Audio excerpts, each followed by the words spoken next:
Assalamualaikum warahmatullahi wabarakatuh. Bagaimana kabarnya hari ini anak-anak? Semoga anak-anak dalam keadaan sehat walafiat serta selalu berada dalam lindungan Allah Subhanahu wa taala. Anak-anak, pada pagi ini kita akan belajar materi Al-Quran Hadis. Namun sebelumnya, Haya Bina, nabda darsana bikiraatil basmalah. Bismillahirrahmanirrahim.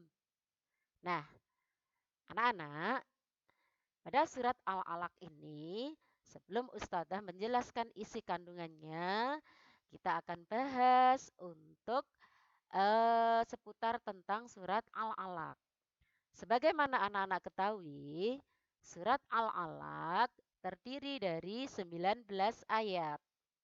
Surat Al-Alaq ini diturunkan di kota Mekah, sehingga disebut dengan surat Makkiyah.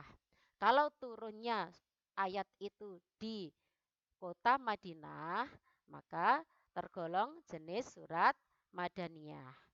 Tuh. Untuk surat Al-Alaq, nama Al-Alaq ini diambil dari lafal alaq. Ayat kedua yang berada di dalam surat Al-Alaq yang artinya segumpal darah.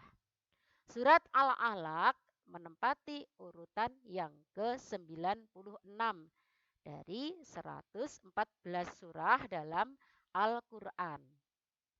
Surat Al-Alaq ayat 1 sampai 5 adalah ayat yang pertama kali diturunkan oleh Allah Subhanahu wa taala saat Nabi Muhammad sedang berhalwat atau menyepi untuk beribadah di Gua Hira. Nabi Muhammad berhalwat atau menyepi, menyendiri itu dikarenakan melihat keadaan dan peradaban kota Mekah yang sudah sangat rusak. Oleh karena itu, tujuan Nabi Muhammad yaitu untuk meminta petunjuk. Dengan diturunkannya surat Al-Alaq ayat 1 sampai 5 ini dan bertepatan dengan tanggal 17 Ramadan, bertepatan juga dengan tanggal 16 Agustus 610 Masehi, maka Nabi Muhammad SAW resmi diangkat sebagai Rasul Allah Subhanahu wa taala. Ini seputar yang berkaitan dengan surat Al-Alaq. Baiklah, selanjutnya Ustazah akan menjelaskan isi kandungan dari surat Al-Alaq. Isi kandungan dari surat Al-Alaq yang pertama yaitu perintah untuk selalu rajin membaca. Karena membaca adalah jendela ilmu dan kunci dari semua ilmu, khususnya membaca kitab suci Al-Quran. Kita tahu membaca kitab suci Al-Quran sebagai ibadah. Oleh karena itu, apalagi kita sebagai orang muslim, kita harus mencintai, mengamalkan apa yang ada di dalam Al-Quran. Paling tidak anak-anak usahakan setiap hari entah itu 5-10 menit untuk selalu mengaji atau membaca Al-Quran. Isi kandungan yang kedua, Allah Subhanahu wa taala menjelaskan penciptaan asal-usul kejadian manusia dari segumpal darah yang terdiri dari sel-sel yang amat kecil dan akhirnya menjadi manusia yang mampu menguasai dunia. Dan manusia merupakan makhluk Allah yang paling sempurna. Karena dengan akalnya yang Allah berikan, manusia bisa melaksanakan apapun di dunia ini.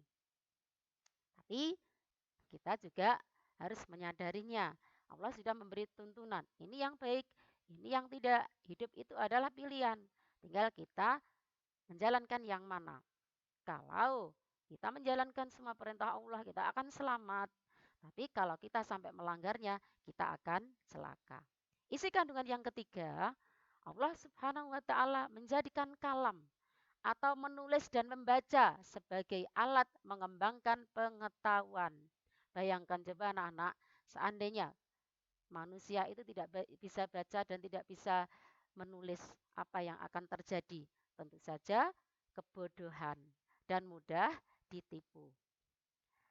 Isi kandungan yang keempat, dengan kemurahan, keagungan, dan kebaikannya, Allah mengajar kepada manusia apa-apa yang belum diketahuinya. Isi kandungan yang kelima, dengan membaca, menulis, dan berbagai ilmu pengetahuan, manusia berkuasa atas makhluk bumi lainnya. Inilah yang membedakan makhluk-makhluk Allah dengan manusia. Karena dengan membaca dan menulis, manusia bisa berkuasa atas di bumi ini. Isi kandungan yang keenam, penjelasan Allah Subhanahu wa taala bahwa manusia telah melupakan nikmat Allah Subhanahu wa taala yang melimpah yang diberikan kepadanya, dan ketika dirinya merasa kaya, ia menjadi sombong dan takabur. Naudzubillahimin dzalik. Pada dasarnya manusia itu selalu mengikuti hawa nafsu. Padahal nikmat yang Allah berikan sudah sangat banyak. Sampai-sampai tidak ada satu manusia pun yang bisa menghitung nikmat Allah. Tetapi nikmat Allah yang telah diberikan kepada manusia yang sangat banyak itu kebanyakan membuat manusia itu menjadi sombong dan takabur dan merasa bahwa harta yang ia miliki semuanya itu milik ia sendiri. Padahal itu milik Allah, hanya titipan. Di situ ada harta anak yatim, ada harta fakir miskin, dan lain-lainnya yang seharusnya kita sisihkan sebagian harta kita untuk membantu mereka yang sangat membutuhkan.